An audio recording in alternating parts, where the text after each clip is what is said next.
నమస్కారం. ఆత్మీయులైన స్నేహితులందరికీ మీ త్రిపుర ఛానల్కు స్వాగతం. ఈరోజు నేను చదవబోయే కథ ప్రముఖ రచయిత్రి వసుంధర గారు రచించిన జ్వాలాముఖి 5వ భాగం. ఓడలు బళ్ళు, బళ్ళు ఓడలు అవుతాయంటారు. అదా పొలం విషయంలో నిజమయ్యింది. 5-6 ఏళ్ల క్రితం ఆ పొలమున్న లొకేషన్కి ప్రాధాన్యం పెరిగింది. అపార్ట్మెంట్ కాంప్లెక్స్లు, హోటళ్లు, దుకాణాల నిర్మాణం జోరుగా మొదలయ్యింది. నా స్థలం విలువ ఊహించనంతగా పెరిగిపోయింది. దాంతో తాతయ్య కొనుగోలు చట్టబద్ధం కాదంటూ వారసులు అభ్యంతరం చెప్పారు. తాతయ్య ఒప్పుకోకపోతే కోర్టుకి వెళ్లారు. ఒకసారి కోర్టుకి వెళ్ళాక కేసు ఓ పట్టాన తేలుతుందా చెప్పండి? 5 ఏళ్లుగా ఆ పొలం కోర్టు ఆధీనంలో ఉంది. కేసు వాయిదాల మీద వాయిదాలు పడుతోంది. కేసులో తాను నెగ్గడం ఖాయమని, ఆ పొలం నాకే చెందుతుందని తాతయ్య నమ్మకం. ఆ పొలం నాదైతే ఉన్నట్లుండి నేను కోటీశ్వరాలైపోతాను. బావ పెళ్లి విషయంలో అత్తయ్య విషయాలని కాదని నా వైపు మొగ్గ చూపడానికి ఆ పొలం కూడా ఓ కారణమని అమ్మ అంటుంది. బావ మాత్రం ఆ పొలం ప్రసక్తి వచ్చినప్పుడల్లా కుడ్డికన్ను పోలిక తెచ్చి చిన్నబుచ్చుతుంటాడు. ఇప్పుడు అదే చేశాడు. ఉక్రోషాన్ని అదుపు చేసుకొని నాకు కోట్లు రాని అప్పుడు నిన్నుద్యోగం నుంచి మానిపించి నా దగ్గర మేనేజర్ పోస్టు ఇస్తాను. నాకు సలాం చేస్తే జీతం పెంచుతాను. నాతో సరిగ్గా మసలకపోతే జీతంలో కోసేస్తాను. ఇంకో విషయం, నాకు పాత పగలు ఎక్కువ. ఇప్పటి నుంచి జాగ్రత్తగా ఉండకపోతే ఇప్పుడున్నవన్నీ గుర్తు పెట్టుకొని పగ తీర్చుకుంటాను అన్నాను. బావ గంభీరంగా ముఖం పెట్టి, కోట్లు రావడానికి ఇంకా చాలా టైం ఉంది. ఇప్పుడేమివ్వగలవో చెప్పు. ఇస్తానన్నది నచ్చితే ఉద్యోగం మానను, కానీ సలాం మాత్రం ఇప్పుడే చేయడానికి నేను రెడీ అన్నాడు. నేను తడబడి ఇప్పుడేమివ్వగలను అన్నాను. ఆడపిల్లవి, అర్ధాంగివి, తలుచుకుంటే ఏమైనా ఇవ్వగలవు. మరి సలాం చెయ్యనా అన్నాడు బావ. బావ ఉద్దేశం అర్థమైంది. నేను మాత్రం తక్కువ తిన్నానా? మిగతా పనులన్నీ ఆగిపోతాయి. మరి ఆఫీసు మానేస్తావా అన్నాను. వద్దులే, ఆఫీసుకెళ్ళి ఆ సలామేదో జుగునికి చేస్తాను అన్నాడు బావ వెంటనే. మాటల్లో ఎప్పుడు బావదే పైచేయి కావడం మామూలే అయినా ముందు ఉక్రోషం, తర్వాత కోపం తప్పవు నాకు. అయితే ఆ జుగునునే పెళ్లి చేసుకో, నేను విడాకులిచ్చేస్తాను అన్నాను. పెళ్ళై 3 నెలలు కాలేదు, అప్పుడే విడాకులా అన్నాడు బావ. విడాకులకి ఎన్ని నెలలు కావాలేంటి చెప్పు అన్నాను నేను. నెలలా? ఒక పూట చాలదు అన్నాడు బావ. కంగు తిన్నాను. అంటే నాతో అప్పుడే బోరు కొట్టేసిందా అన్నాడు బాధగా. బావ సూటిగా ఏదీ చెప్పడు. బోరు కొడితే సలాం చేస్తానంటావా అన్నాడు. మరి విడాకులకి పూట చాలనన్నావు కదా అన్నాను. అది కసి కాదు, ఉక్రోషంతో నా గొంతు నాకే కసిగా ధ్వనించింది. మరి నువ్వు దేవుణ్ణి నమ్ముతావు. దేవుణ్ణి నమ్మితే మన సాంప్రదాయాలన్నీ నమ్మాలి. సాంప్రదాయాన్ని నమ్మే అమ్మాయికి మొగుడే దేవుడు. దేవుడికి ఒక్క పూటంటే తెలుసా? 4 బిలియన్ల ఏళ్లపైనే. ఊహించని ఆ సమాధానం నన్ను ఆశ్చర్యంతో, ఆనందంతో ఉక్కిరిబిక్కిరి చేసింది. అన్నేళ్ళా అన్నాను. చూశావా, నేను ఒక్క పూట చాలన్నాను. నువ్వేమో అన్నేళ్ళా అంటున్నావు. బోరెవరికి కొట్టినట్లు, నాకా నీకా అన్నాడు బావ. సారీ బావా అన్నాను అప్రయత్నంగా.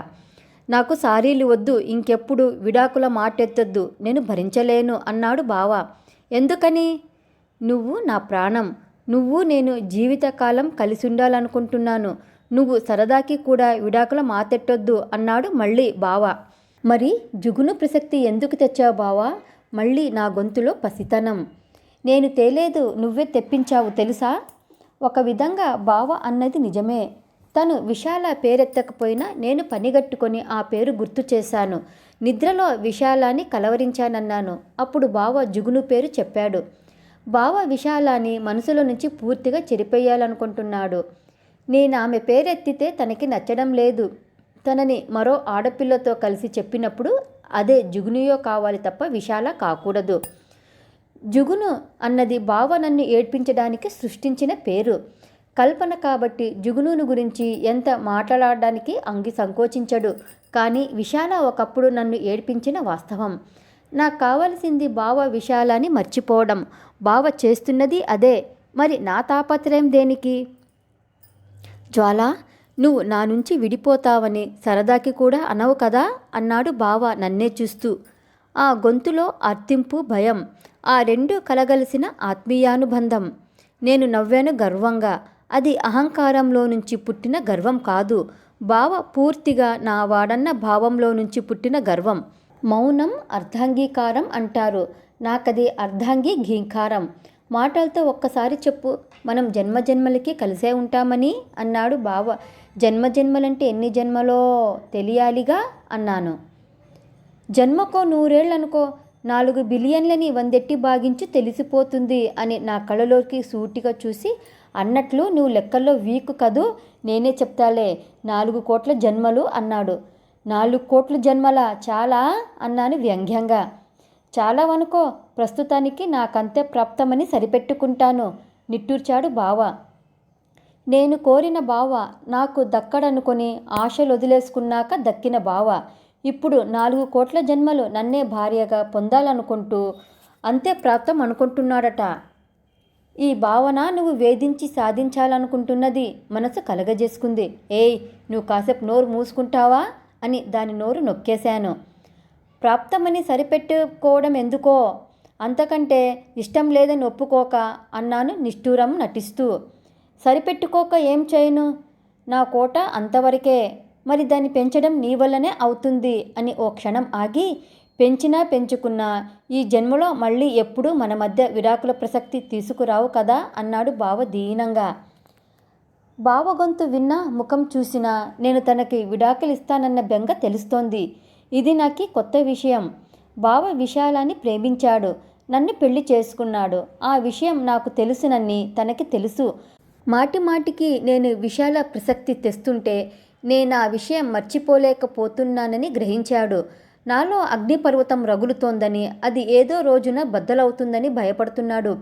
బావ ఇప్పుడు నన్ను ఇష్టపడుతున్నాడు. ఆ జన్మాంతం మేమిద్దరం కలిసి ఉండాలని అనుకుంటున్నాడు. గతాన్ని స్మరించి నేను తనకి ఎప్పుడైనా విడాకులు ఇస్తానని అనుమానిస్తున్నాడు. అందుకే ఇలా పదే పదే వేడుకుంటున్నాడు. అయితే బావ విశాలాన్ని నిజంగా మర్చిపోయాడా, లేక మర్చిపోయానని నన్ను నమ్మించాలనుకుంటున్నాడా? ఆలోచిస్తుంటే అదే నిజమనిపిస్తోంది. నా పేరున కోట్ల విలువ చేసే 10 ఎకరాల పొలం ఉన్నదని బావకి తెలుసు. ఈనాడు కాకపోయినా తొందరలోనే కోర్టు కేసు తేలి అది నా ఆధీనంలోకి వస్తోందని తెలుసు. దాని మీద తనకి ఆశ లేదని నన్ను నమ్మించడానికి పదే పదే ఆ పొలం మీద జోకులేస్తాడు. కానీ బావకి ఆ పొలం మీద ఆశ ఉండబట్టే తను విశాలాన్ని మర్చిపోయినట్లు నటిస్తున్నాడు. నాలో విడాకుల ఆలోచనే రాకుండా నా ముందరి కాళ్ళకి బంధం వేస్తున్నాడు. బావకి అన్నింటికంటే డబ్బంటేనే ఎక్కువ ప్రేమ. నాకంటే ఎక్కువ డబ్బున్నదని విశాలని ప్రేమించాడు. తాతయ్య నాకు రాసిచ్చిన పొలం సంగతి తెలిసాక విశాలని కాదని నన్ను పెళ్లి చేసుకున్నాడు. ఇప్పుడు నేను విడాకులంటే అటు విశాల దక్కక, ఇటు నా డబ్బు దక్కక రెండింటికి చెడ్డ రేవడ అవుతాడు బావ. అందుకే నా దృష్టి విడాకుల వైపు మళ్ళకుండా పెళ్ళైన 3 నెలలకే జాగ్రత్త తీసుకోవడం మొదలెట్టాడు. నాకు అర్థమవుతోంది. నేను విడాకులంటే బావ భయపడతాడు. ఇంకా చెప్పాలంటే హడలిపోతాడు. అందుకు కారణం నా ఆస్తి కావచ్చు, తన పరువు పోతుందన్న భయం కావచ్చు. ఏదేమైనా బావ బలహీనత నాకు తెలిసిపోయింది. బావని సాధించడానికి వీలైనప్పుడల్లా విడాకుల అస్త్రాన్ని వాడుకోవాలి.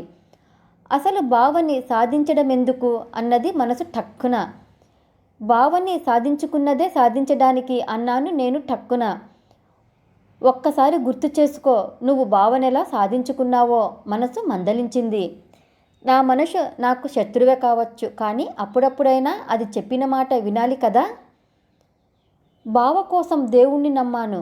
సాయిబాబాలో దేవుణ్ణి చూశాను. బావని నా వాణ్ణి చెయ్యమని మొక్కుకున్నాను.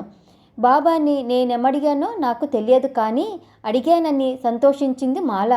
నేను కోరుకున్నది జరిగి తీరుతుందని బాబా తరఫున హామీ ఇచ్చింది. ఇంటికెళ్ళి దేవుడి గుడిలోకి వెడితే అక్కడ త్రిమూర్తుల్లో బాబా కనిపించాడు నాకు. నేను ఆయనకి దండం పెట్టుకుంటే అది చూసి అమ్మ బామ్మ తెగ మురిసిపోయారు. సందు దొరికిందని వాళ్ళు నన్ను రామాలయానికి కూడా రమ్మన్నారు. వెళ్ళాను. అక్కడ రాముడిలో బాబాని చూశాను. చేతులెత్తి మొక్కాను. నేను భక్తురాలిగా మారిపోయాను. ఇక మోక్షాన్ని సొంతం చేసుకోవాలి. మోక్షం అంటే బావ నాకు. అన్నింటికీ దేవుడున్నాడు. దేవుడున్నాడని హోరుగాలిలో దీపం పెడితే ఆరిపోకుండా ఉంటుందా? నా ప్రయత్నం కూడా నేను చెయ్యాలి మరి. బావకు ఉత్తరం రాశాను, తను లేకుండా బ్రతకలేనని. బావ జవాబిచ్చాడు, ఇతరులతో నిమిత్తం లేకుండా ఎవరికి వారు ఎలా బతకాలో విశాలానడిగి తెలుసుకోమని. కోపం, ఉక్రోషం, అసహనం. బావ నన్ను కాదన్నందుకు కాదు, విశాలతో పోల్చి చిన్నబుచ్చినందుకు. ఆ ఉత్తరం మా ఇంట్లో దేవుడి విగ్రహం ముందుంచి ఇంతేనా నీ మహిమ అని వాపోయాను. అది దేవుడి పట్ల అనుమానం కాదు. ఎవడబ్బ సొమ్మని కులుకుచు అన్న రామదాసులా బావ ఉత్తరంతో కొట్టిన దెబ్బకి తట్టుకోలేక బయటపడ్డ నా భక్తి భావమది. నా నమ్మకం వమ్ము కాలేదు. ఆ రాత్రి బాబా నాకు కలలో కనిపించాడు. నీ బావ ఆ ఉత్తరం నిన్ను అవమానించాలని రాయలేదు. తను నీవాడయ్యే ఉపాయం అందులో పొందుపరిచాడు. నువ్వు బావపై నీ ప్రేమ గురించి తెలియబరుస్తూ విశాలకి ఉత్తరం రాయి అన్నాడు. ఇది బావకి నాకు సంబంధించిన విషయం. మధ్య ఆ విశాల ప్రసక్తి దేనికి అన్నాను రోషంగా. నీ బావకు నీకు మధ్యలో ఆ విశాల ఉంది కాబట్టి అన్నాడు బావ. ఉంటే ఉండొచ్చు, కానీ మా మధ్యకి తనని తీసుకొచ్చింది బావ. తప్పించే బాధ్యత కూడా తనదే, కానీ నాది కాదు కదా అన్నాను. నా బావ విశాల ప్రేమించుకున్నారు, పెళ్ళి కూడా చేసుకోవాలనుకున్నారు. అందుకు వాళ్ళ పెద్దల్ని కూడా ఒప్పించారు. అయినా ఆ పెళ్లి జరగదు. ఎందుకంటే వాళ్ళిద్దరిలో ఒక్కరూ నా సహాయం కోరలేదు. కోరకపోయినా నేనంతగా పట్టించుకునేవాణ్ణి కాననుకో, కానీ నువ్వు నా సహాయం కోరావు. నీ కోరిక తీర్చాలంటే వాళ్ళ పెళ్లి జరగకూడదు. అందుకని నేను వాళ్ళ మనసుల్లో దూరాను. పరస్పరం ప్రేమ మటుమాయం అయ్యేలా చేశాను. ఇప్పుడు వాళ్ళ మధ్య ప్రేమ లేదు, కానీ ఆ మాట పైకి చెప్పలేరు. ఎందుకంటే ప్రేమిస్తున్నామని పెద్దలకి కూడా చెప్పేశారు. కాదంటే అంతా నవ్వుతారు, ఎగతాళి చేస్తారు. తప్పించుకునేందుకు వాళ్ళకి బలమైన కారణం కావాలి. అందుకే నిన్ను తమ మధ్యకి ఆహ్వానిస్తున్నారు అన్నాడు బాబా. అర్థమైంది నాకు. నేను నా ప్రేమని బలంగా ప్రకటిస్తే వాళ్ళు తమ ప్రేమని నా కోసం త్యాగం చేస్తున్నామని బిల్డప్ ఇస్తారు. వాళ్ళ పెళ్ళి ఆగిపోతుంది. బావ నా వాడవుతాడు. తను లేకుండా బ్రతకలేనని బావకి ఉత్తరం రాశాను. ఇక బావ దక్కకపోతే చచ్చిపోతానని విశాలకు ఉత్తరం రాయాలి. నేను విశాలకి ఉత్తరం రాశాను. నేను బావ కోసమే పుట్టానని, బావ మరెవరినైనా పెళ్లి చేసుకుంటే ఆత్మహత్య చేసుకుంటానని. విశాల నాకు వెంటనే జవాబు రాసింది. తొందరపడి ఏ నిర్ణయం తీసుకోవద్దని, ఎవరి కోసం పుడితే వాళ్ళకే దక్కుతారని, ఆ విషయం దేవుడికి వదిలిపెట్టమని. దేవుడంటే బాబాయే కదా. ఆయన నాకే తప్ప విశాలాకి వరం ఇవ్వడని నాకు ఖచ్చితంగా తెలుసు. దాంతో నేను నిశ్చింతగా BA లిట్లో చేరాను. ఇంజనీరింగ్కి ఎంట్రన్స్లు రాయాలి. అందుకు బోలెడు కోచింగులు, నిద్రాహారాలు మాని చదువులు. సైన్స్ కోర్సుకి ప్రాక్టికల్స్, రికార్డులు రాయాలి. కళ్ళ ముందు కనబడే మామూలు విశేషాలవి కళ్ళకి కనబడిన అనూహ్య చర్యలతో అన్వయించాలి. ఆ పైన ఈ రెండింటికి ఎన్నో గజిబిజి లెక్కలు. అసలే మొదటి నుంచి నాకు లెక్కలంటే చిరాకు. ఇంకా చెప్పాలంటే చదువంటే కూడా చిరాకే. కానీ కనీసం డిగ్రీ కూడా లేదంటే అవమానపడాల్సిన రోజులివి. నా మనస్తత్వానికి, పరీక్షల దృక్పథానికి తెలుగు లిటరేచర్ సరిపోతుందనిపించింది. మరి కాలేజీలో కోర్సులున్నాయి, క్లాసులో మేట్స్ ఉన్నారు. అయినా కొందరు ఈ రోజుల్లో తెలుగు లిట్టా అని ముక్కున వేలేసుకున్నారు. అమ్మ కాస్త బాధపడింది. నాన్న ఆమెతో ఏ రోజుల్లో మాత్రం తెలుగు లుట్టికి ఎవరు ప్రాధాన్యమిచ్చారు? అందుకే తెలుగు ఈ రోజున అధోగతి పాలైంది. మన రక్కీ భాషాభిమానానికి గర్వపడాలి అన్నాడు. అది ఆయన గర్వంలా కాక అమ్మకి ఓదార్పులా అనిపించింది నాకు. ఇంగ్లీషు అంత బాగా రాక తెలుగు మాట్లాడతాను, కానీ నాకు భాషాభిమానం లేదు. చదువులో భాగం కాబట్టి సాహిత్యం కాస్త వంటబట్టింది. కానీ నాకు సాహిత్యం అంటే అభిరుచి లేదు. BA ఫస్ట్ ఇయర్లో 6 నెలలు గడిచేసరికి నా పేరునున్న పొలం విలువ పెరిగిన వార్త వచ్చింది. ఇక చూడు, రక్కీ కోసం అబ్బాయిల క్యూ మొదలవుతుంది అని నాన్న సంబరపడ్డాడు. నేను సంబరపడలేదు. ఆ క్యూలో బావ మాత్రమే ఉండాలని బాబాని కోరుకున్నాను. పురాణ కాలం నుంచి ఆడపిల్లల పెళ్ళిళ్ళ తమాషా. మచ్చుకి సీత, ద్రౌపదీల స్వయంవరం. పేరుకి స్వయంవరమైనా అక్కడ వధూవరుల్లో ఎవరికీ స్వయం నిర్ణయాధికారం లేదు. వరుడికి బలపరీక్ష, వధువుకి అదృష్ట పరీక్ష. అయితే వధువుకి తాము ఆశించిన వారే దక్కడం విశేషం. ఇది జ్వాలా స్వరంవరమైతే నా ఆస్తి వరమాల. ఎవరెవరి క్యూలు కట్టినా నా వరమాల బావ మెడలో పడాలన్నది నా కోరిక. పడుతుందని నా నమ్మకం. నా పొలం విలువ పెరిగిన 2 నెలలకి అత్తయ్య నాన్నకి ఫోన్ చేసింది. కొడుకు విశాల పేరెత్తినప్పుడే తను బాగా అప్సెట్ అయిందట. కొడుకు గట్టిగా పట్టుబడటంతో ఒక్కగానొక్క కొడుకు మనసు నొప్పించలేక సమర్థిస్తున్నట్లు నటించిందట. కానీ ఆ పెళ్లి వల్ల వచ్చే అనర్థాలను వివరిస్తూ ప్రతిరోజు అటు బావకి ఇటు ఆ అమ్మాయి తల్లిదండ్రులకి బ్రెయిన్ వాష్ చేసేదట. ఇన్నాళ్లకి నా శ్రమ ఫలించింది. విన్ను రక్కిని పెళ్లి చేసుకునేందుకు ఒప్పుకున్నట్లే అంది అత్తయ్య. అమ్మ ఎగిరి గంతేసినంత పని చేసింది. కానీ నాన్న స్వయాన మేనల్లుడే అయినా విన్నుగాడి వ్యవహారం నాకు నచ్చలేదు, కాస్త ఆలోచించాలి అన్నాడు అమ్మతో. అత్తయ్యతో మాత్రం ఏమీ అనలేదు. ఇంట్లో ఈ విషయమై చర్చలు మొదలయ్యాయి. బావ విశాలాల వ్యవహారం ఎంతవరకు వెళ్ళి ఆగిపోయింది అన్నది అందరికీ అనుమానాస్పదం.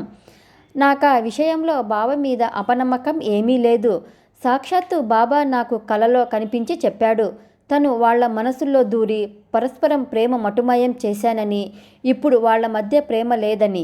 మరి నాన్న చెప్పిన ప్రకారం బావ నాతో పెళ్లికి ఒప్పుకున్నట్లే అన్నాడు. ఒప్పుకున్నట్లే అంటే ఒప్పుకోవడం అవుతుందా? అలాంటప్పుడు అత్తయ్య ఒప్పుకున్నాడని చెప్పొచ్చుగా. అంటే ఇంకా ఏదో తిరగాసుంది. ఈ మాట అమ్మతో అన్నాను. అమ్మ బామ్మతో అంది. బామ్మ అత్తయ్యకి ఫోన్ చేసింది. ఒప్పుకున్నట్లే అనడానికి కారణముంది. ఇంతవరకు జరిగిదాన్ని బట్టి మీకు వాడి మీద కొన్ని అనుమానాలు ఉండొచ్చుగా. అవి తీర్చడం వాడి బాధ్యత. అప్పుడు ఒప్పుకుంటాడు అంది అత్తయ్య. అదెప్పుడట? దానికి కూడా ఏదైనా ముహూర్తం ఉందా? అంది బామ్మ. ఒకసారి రక్కీనిక్కడికి తీసుకురండి, వాడు అది మాట్లాడుకుంటారు అంది అత్తయ్య. బామ్మకి సూచన నచ్చింది. నాన్నకి చెప్పింది. సమాచారంగా కాదు, శాసనంలా.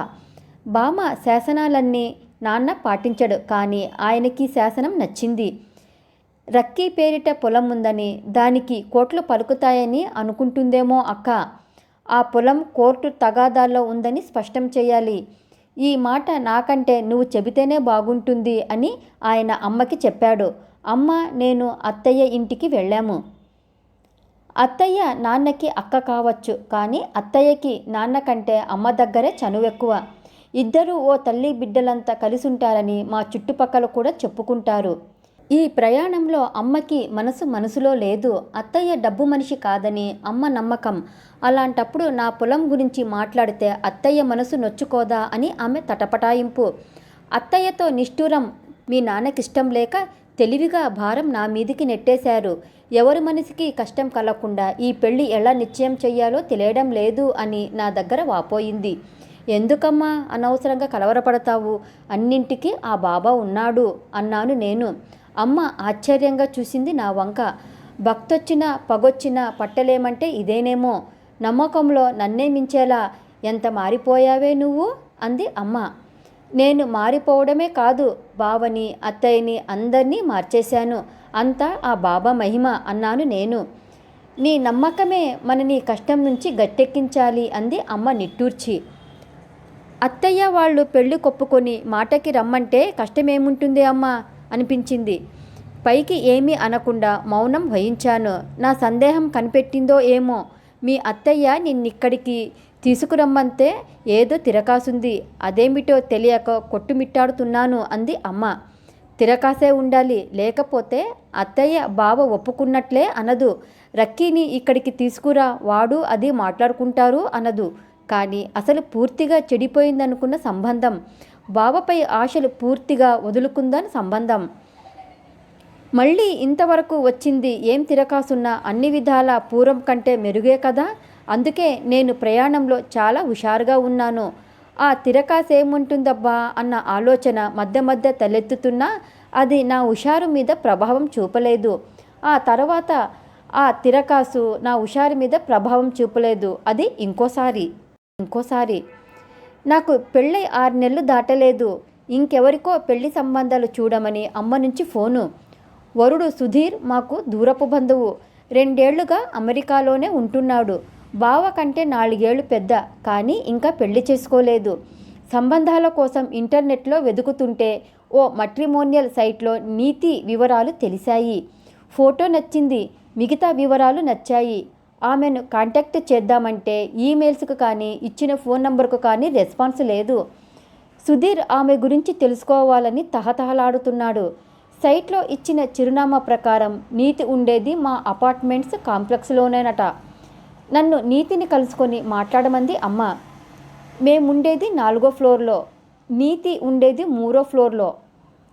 ఆమెతో నాకు పరిచయం లేదు, కానీ మీనాక్షి ఛానల్ ద్వారా ఆమె గురించి కొంత విన్నాను. ఆ ప్రకారం నీతి వయసులో నాకంటే 2 ఏళ్ళు పెద్ద. కాల్ సెంటర్లో పనిచేస్తుంది. అక్క శృతి, బావ కిషన్లతో ఉంటోంది.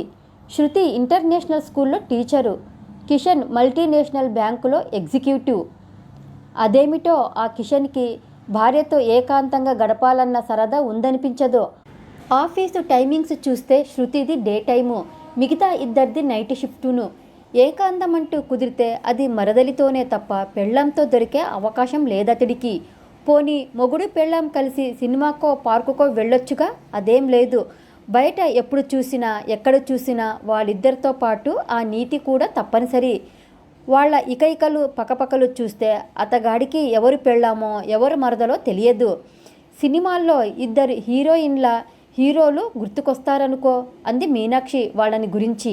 వినడానికి వింతగా అనిపించింది, కానీ మీనాక్షి ఎవరి గురించి చెప్పినా కొంత మసాలా, కొన్ని ఎక్స్ట్రాలు ఉంటాయి కాబట్టి అప్పుడు మరీ ఎక్కువగా పట్టించుకోలేదు నేను. అదలా ఉంచితే ఉద్యోగం చేసే అమ్మాయిలతో పరిచయం చేసుకోవడం ఇష్టం ఉండదు నాకు. ఒకవేళ అనుకోకుండా పరిచయమైనా పెంచుకోవాలని కూడా అనిపించదు. ఇన్ఫీరియారిటీ కాంప్లెక్స్ని మనసు ఎకసక్కం చేస్తుంది, కానీ అహం బలంగా ప్రతిఘటిస్తుంది. ఇప్పుడు అమ్మ ఫోన్ చెయ్యగానే ఏం చెయ్యాలి అన్న మీమాంస వచ్చింది. విషయం క్లుప్తంగా మాట వరుసకి అన్నట్లు మీనాక్షికి చెప్పాను. ఆమె వెంటనే ఆ పిల్లకి ఇప్పట్లో పెళ్లి ఉద్దేశం లేదని విన్నాను. అయినా అన్ని అవసరాలు తీరిపోతుంటే పెళ్లికి తొందర ఏముంటుందిలే అంది. సుధీర్ మాకు బంధుత్వంలో కాస్త దూరమే అయినా పరిచయంలో అమ్మకి బాగా క్లోజు. మంచి కుర్రాడని ఇంట్లో అనుకుంటారు. అతగాడికి ఇలాంటి అమ్మాయా అనుకున్నా కానీ మీనాక్షి మాటల్ని బట్టి నీతిని అంచనా వేయకూడదు. సుధీర్ని దృష్టిలో ఉంచుకొని ఆమె గురించి కొత్తగా ఆరా తీయాలి. నాకంటే చొరవగలది కాబట్టి పోనీ ఆ పని కూడా మీనాక్షికే అప్పగిద్దామంటే ఆమె కబుర్లకే తప్ప కార్యానికి పనికిరాదు. అందుకే ఏం చెయ్యాలా అని మీమాంస. అప్పుడు మనసు కలగజేసుకొని కాంప్లెక్స్ వదిలిపెట్టు, నువ్వే నేరుగా నీతితో మాట్లాడు అంది. నాకేం తక్కువని ఆ అమ్మాయి దగ్గర కాంప్లెక్స్? ఉడుక్కుని కసిరాను మనసుని. నీకేమైనా తక్కువని నేనన్నానా తల్లి? ఆ అనుమానమున్నది నీకు. అది పోగొట్టుకోవడం చాలా అవసరం. అందుకు ఇది మంచి అవకాశం. వెంటనే నీతిని కలుసుకొని పరిచయం చేసుకో అంది మనసు. నా బలహీనత కనిపెట్టిందో ఏమో, కాస్త సాధికారంగానే చెప్పింది. సాధారణంగా మనసుకి ఎదురు తిరిగితే నేను ఆ క్షణంలో ఎందుకో ఏమీ అనలేకపోయాను, కానీ నాకు చొరవ తక్కువ అన్నాను అనుమానంగా. తల్లి, పుట్టిల్లి గురించి మేనమామకి చెబుతావా? మా రక్కికి చొరవ తక్కువ, నమ్మదగ్గ మాటేనా ఇది అంది మనసు ఎకసక్యంగా. ఎదుటి వాళ్ళు ఎంతటి వారైనా మనసులో మాటని నిర్భయంగా చెప్పేస్తానని నా ఫ్రెండ్స్ సర్కిల్లో నాకు పేరుంది. నాకేం కావాలన్నా నిస్సంకోచంగా అడిగి తీసుకుంటానని మా ఇంట్లో వాళ్ళంటారు. మరి నాకు చొరవ తక్కువనని ఎందుకు అనుకుంటున్నాను? మనసు మంచి పాయింటే లాగింది. ఉన్నట్లుండి మనసు మీద మంచి అభిప్రాయం కలిగింది. మంచి మాట అయితే మనసు చెప్పినా వినాలి కదా అనుకొని నీతిని స్వయంగా కలుసుకోవాలని నిర్ణయించాను. నిర్ణయం అయిపోయింది, ఇక అమలు చేయాలి. అప్పుడు మరో మీమాంస మాట్లాడుతుంది పెళ్లి సంబంధం గురించి. తననిక్కడికి పిలవాలా, నేను తనింటికి వెళ్ళాలా? నీతిది నైట్ షిఫ్ట్, పగలంతా ఇంట్లోనే ఉంటుంది. కానీ అదే టైంలో ఆమె బావ కిషన్ కూడా ఇంట్లో ఉంటాడు. మీనాక్షి మాటల ప్రకారం వాళ్ళిద్దరి అనుబంధం అనుమానాస్పదం. మరి ఆ టైంలో నేనక్కడికి వెళ్ళడం నాకు ఇబ్బంది. పోనీ తనని మా ఇంటికి పిలుద్దామంటే వాళ్ళు ఏమనుకుంటారో, ఎలా తీసుకుంటారో. ఇక వాళ్ళ ముగ్గురు ఇంట్లో ఉన్నప్పుడే నీతిని మా ఇంటికి పిలవడమో నేను వాళ్ళింటికి వెళ్ళడమో చెయ్యాలి. కానీ అందుకు వర్కింగ్ డేస్ వీలు కాదు. సెలవు రోజేమో నాకు బావ ఇంట్లో ఉంటాడు. తనుండగా నీతిని మా ఇంటికి పిలవడం ఆమెకి ఇబ్బంది కావచ్చు. కాకపోయినా నాకిష్టం లేదు. నీతి వయసు తలుచుకోగానే విశాల గుర్తుకొస్తుంది నాకు. ఏమైనా విషయం ముందు బావతో చర్చించక తప్పదు. అయితే ఇంట్లో ఉన్నంతసేపు బావ మనసుకి కష్టం కలిగించేలా ఏదో ఒకటి చేస్తూనే ఉంటాను. 2-3 రోజులకొకసారి విడాకుల మాట కూడా ఎత్తుతాను. పెళ్ళై 6 నెలలు కూడా కాలేదు, అప్పుడే విడాకులంటావేమిటి? దేనికైనా సమయం సందర్భం ఉండాలి అని మాట తప్పించే ప్రయత్నం చేస్తాడు బావ. విడాకులు నాకు మాత్రం ఇష్టమా? ఎందుకో తెలియదు. విడాకుల మాటెత్తగానే బావ కలవరపడతాడు. మరి బావని కలవరపెట్టడం నాకిష్టం. అలాంటప్పుడు బావతో సుధీర్ విషయం ఎలా మాట్లాడాలి? అధికారం కోసం ఒకరినొకరు చంపుకునేందుకు సిద్ధపడ్డ కురు పాండవులు కూడా కురుక్షేత్ర సంగ్రామంలో పగలు మాత్రం యుద్ధం చేసేవారు. చీకటి పడగానే ఎవరి శిబిరాల్లోకి వాళ్ళు వెళ్ళిపోయి విశ్రాంతి తీసుకుంటూనే మర్నాటికి వ్యూహరచన చేసేవారు. యుద్ధము ప్రేమ ఒకలాంటివేనని కొన్ని సామెతలు చెబుతాయి. ముఖ్యంగా అది నా విషయంలో నిజం. మిగతా సమయాల్లో ఎంత గొడవపడ్డా రాత్రి పక్క మీద చేరాక బావ లాలనలో కరిగిపోతాను నేను. మర్నాటికి వ్యూహరచనకో లేక వయసు ప్రభావమో నేనే చెప్పలేను. బావకి మాత్రం ఆ అవసరం ఒక్కటే పగలంతా నన్ను నా మాటల్ని భరించేలా చేస్తుందనుకుంటాను. బావతో మాట్లాడడానికి రాత్రి సమయాన్నే ఎన్నుకున్నాను.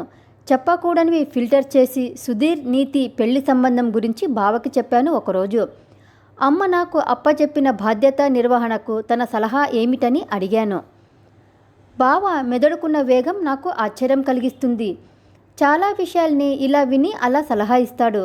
తనకి చెప్పడం కంప్యూటర్కి డేటా ఫీడ్ చేసి మీట నొక్కినట్లే. ఈ ఆదివారం కాస్త పెందలకడనే లేద్దాం. త్వరగా కాఫీలు టిఫిన్లు ముగిద్దాం. నువ్వు వాళ్ళింటికెళ్ళి నిన్ను నువ్వు పరిచయం చేసుకో. సందర్భం వస్తేనే సుధీర్ గురించి చెప్పు. లేకుంటే తనని మనింటికి ఆహ్వానించు. తనొచ్చే మాటైతే నీతిని వర్కింగ్ డేస్లో పగలైనప్పుడైనా వీలు చూసుకోమను. అన్ని విధాలా అనుకూలంగా ఉంటుంది. నువ్వు మాత్రం త్వరగా వచ్చేయాలి. నువ్విచ్చేదాకా ఎలాగో అలా ల్యాప్టాప్తో కాలక్షేపం చేస్తాను అన్నాడు బావ వెంటనే. ఇది బాగుందనిపించింది.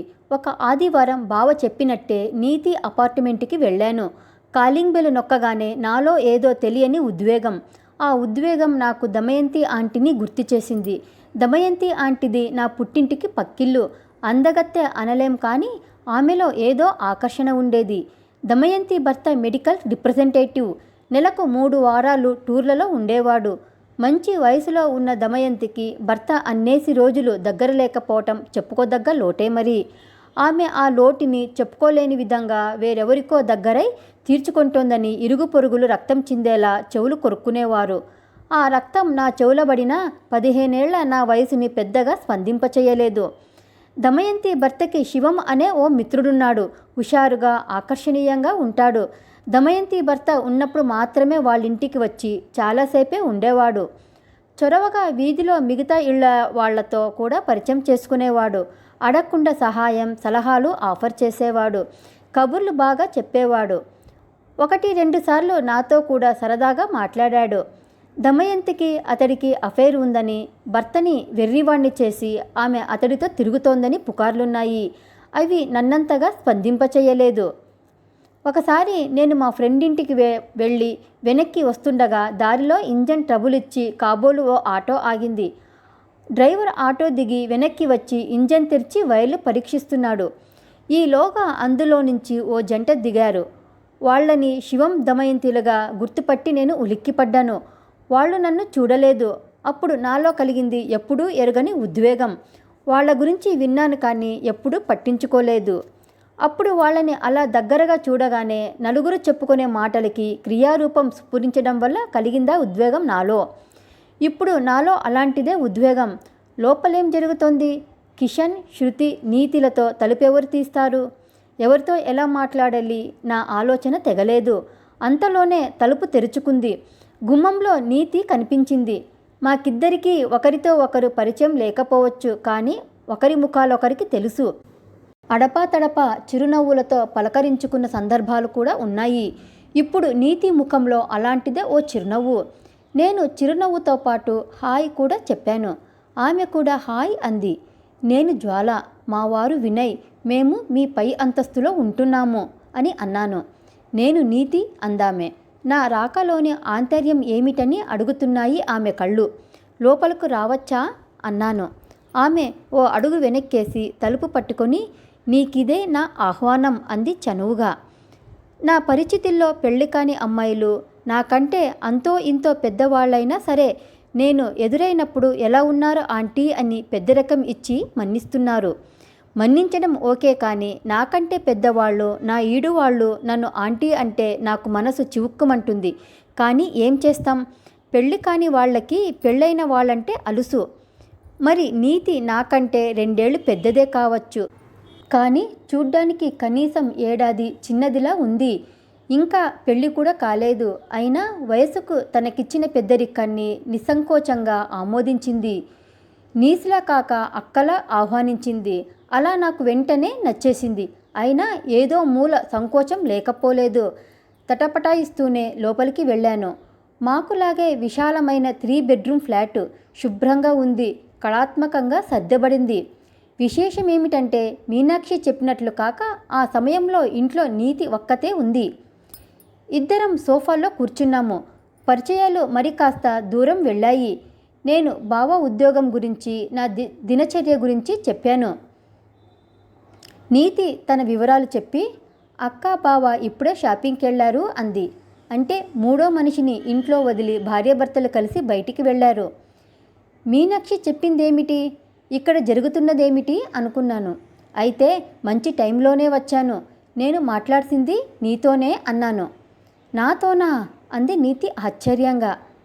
విషయం సూటిగా ఆమెతో చెప్పాను. సుధీర్ చాలా మంచి అబ్బాయిని కూడా చెప్పాను. నీతి వెంటనే ఇప్పట్లో పెళ్లి ఆలోచన లేదు నాకు అంది. అన్ని అవసరాలు తీరిపోతుంటే పెళ్లికి తొందరేముంటుందిలే అన్న మీనాక్షి మాటలు గుర్తొచ్చాయి. మీనాక్షి మాటల్ని మసాలాగా కొట్టి పారేయడానికి వీల్లేదేమో అనుకున్నాను. సుధీర్కు నువ్వెంత నచ్చావంటే నీ నుంచి రెస్పాన్స్ లేకపోయినా వాకబుకి నా దాకా వచ్చాడు. ఇంట్లో కాకపోయినా ఎప్పట్లోనే చెబితే అప్పటిదాకా ఆగుతాడని నా నమ్మకం అన్నాను. ఈసారి నీతి వెంటనే బదులివ్వలేదు. ఓ క్షణం ఆలోచించి, నా ఫోటో బయోడేటా ఇంటర్నెట్లో పెట్టి 3 ఏళ్లు కావస్తుంది. వెంటనే మంచి రెస్పాన్స్ వచ్చింది. కొందరు మెయిల్స్ ఇచ్చారు, కొందరు ఫోన్లో మాట్లాడారు. మొదట్లో 2-3తో చాట్ చేశాను కూడా. ఎవరిలోనూ సిన్సియారిటీ, మెచ్యూరిటీ కనిపించలేదు. కొందరు రొమాంటిక్ చాట్ చేద్దామన్నారు, కొందరు డేటింగ్ అన్నారు, కొందరు థాట్ షేరింగ్ అన్నారు. ఇంచుమించు అందరూ ఫ్లర్టింగే. కొన్నాళ్ళు గడిచాక నాకిదో న్యూసెన్స్లా అనిపించింది. నా మనస్తత్వానికి వ్యవహారం సరిపడక ఈమెయిల్ అడ్రస్సు, మొబైల్ నంబరు మార్చుకున్నాను. ఇష్టం ఉంటే జవాబివ్వచ్చు, లేకపోతే లేదు అనుకున్నాను అంది. మనసులో ఎంతో కొంత మథన ఉంటే పంచుకునేందుకు ఎవరైనా కావాలనిపిస్తుంది. నాలో ఆమె స్నేహభావాన్ని చూసిందో ఏమో ఎక్కడా తడుముకోకుండా ప్రవాహంలో కొనసాగాయేమో మాటలు. అంటే నీవిక్కడికొచ్చి 3 ఏళ్ళయిందా అన్నాను ఆశ్చర్యంగా. 5వ భాగం సమాప్తం. లైక్ చేయండి, షేర్ చేయండి, సబ్స్క్రైబ్ చేయండి. మీ అమూల్యమైన అభిప్రాయాలని కమెంట్ సెక్షన్లో తెలపండి. ప్రేమతో మీ త్రిపుర.